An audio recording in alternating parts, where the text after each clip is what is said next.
Hey, what's up guys, it's me, the Psych NPDavidC. If you're a Psych NP student, you know the program can be pretty overwhelming sometimes. Or if you're thinking about Psych NP school, you want to be as prepared as possible. So in this video, I'm going to break down the top 5 resources I think every Psych NP student should be using. These 5 resources definitely helped me through my Psych NP program, and I still use a lot of them today in my current practice. Let's talk about it.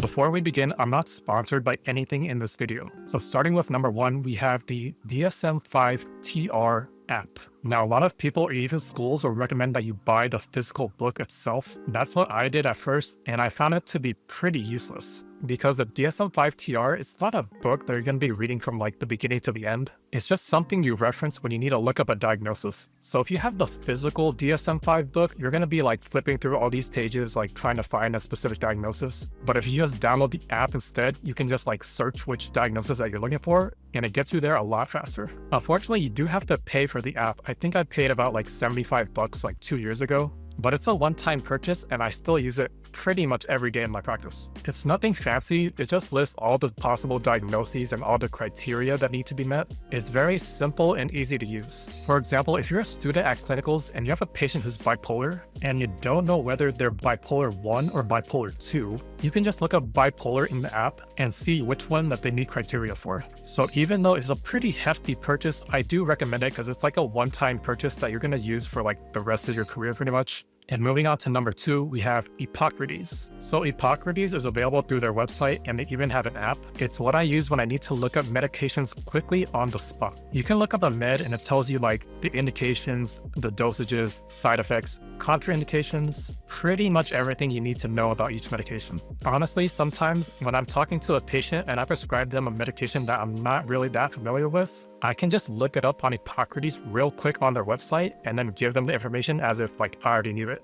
And if you're talking to a patient in person and you have a laptop or computer in front of you, you can just look it up too without them seeing your screen. They also have this thing where you can check any drug interactions. You just type in like the name of the first drug and the name of the second drug, and then it tells you any possible interactions that they have. Because like literally no one can remember every single drug interaction between every single medication.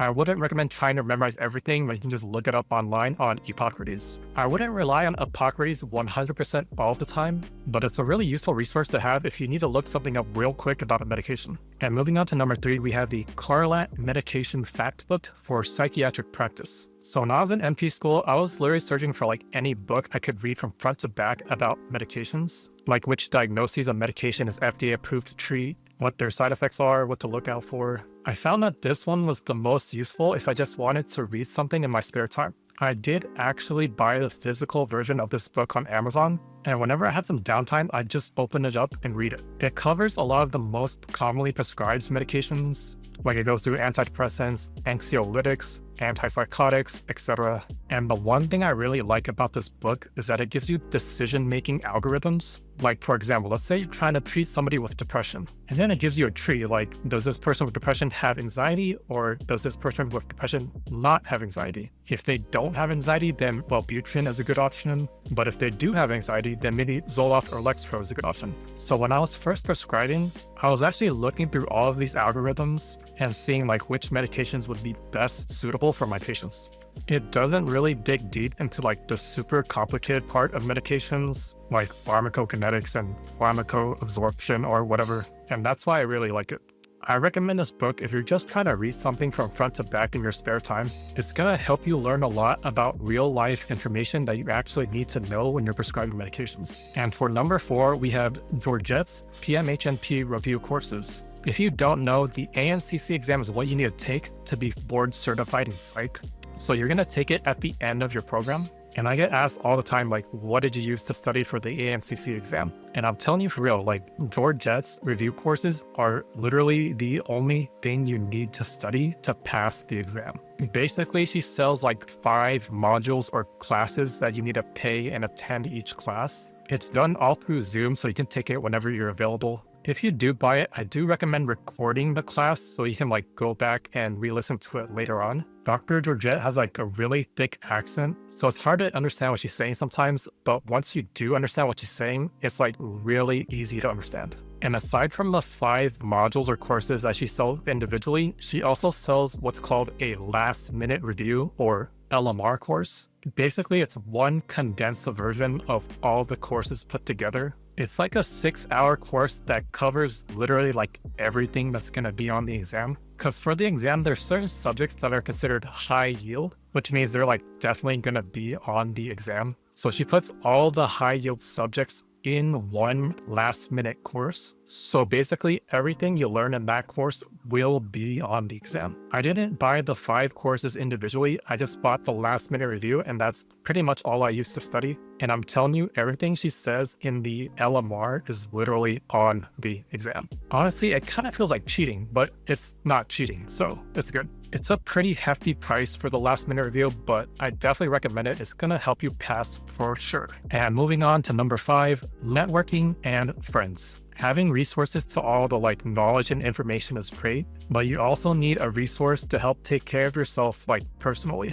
Especially since a lot of Psych NP programs nowadays are all online, so you're pretty much doing everything by yourself. Like you're even doing all the learning yourself. So it really helps if you have people you can just like talk to or lean on if you need some support. And this isn't limited to just friends or family. There's also like NP student groups online, like there's Facebook groups, I think there's like Reddit groups too. So you can like ask each other questions and share tips with each other. There's also people in those groups who already finished NP school who are still helping out like current students. So I recommend joining at least like one of those online groups. Also, try to make friends with your classmates as much as you can. If you're doing an online program, that's going to be a little bit harder, but even those programs make you meet in person at least sometimes. So I would definitely try to make as many friends there as possible. And also, you absolutely need to build good connections with your preceptors. I had a preceptor like 3 years ago who I still talk to here and there, and she let me put her down as one of my references. There's going to be a lot of like jobs and insurance credentialing companies who will ask for references who are specifically PMHNPs who know you and who have worked with you. So being able to put one of your preceptors down as one of those references is like really valuable. So not only will networking help you during school, but it's going to help you a lot after school as well. So those are my top 5 must-have resources for Psych NP students. Using these 5 resources will make school go a lot easier for you. If you have any resources that are useful to you, feel free to share in the comments down below. If you found this video helpful, make sure to like and subscribe. I do videos on like Psych NP career stuff and general psych stuff. I am also on TikTok and Instagram if you want to follow me over there at ThePsychNPDavidC. I do medication management for adults living in California. If you're interested, there's a link down below. And with that, your mental health just leveled up. You're welcome.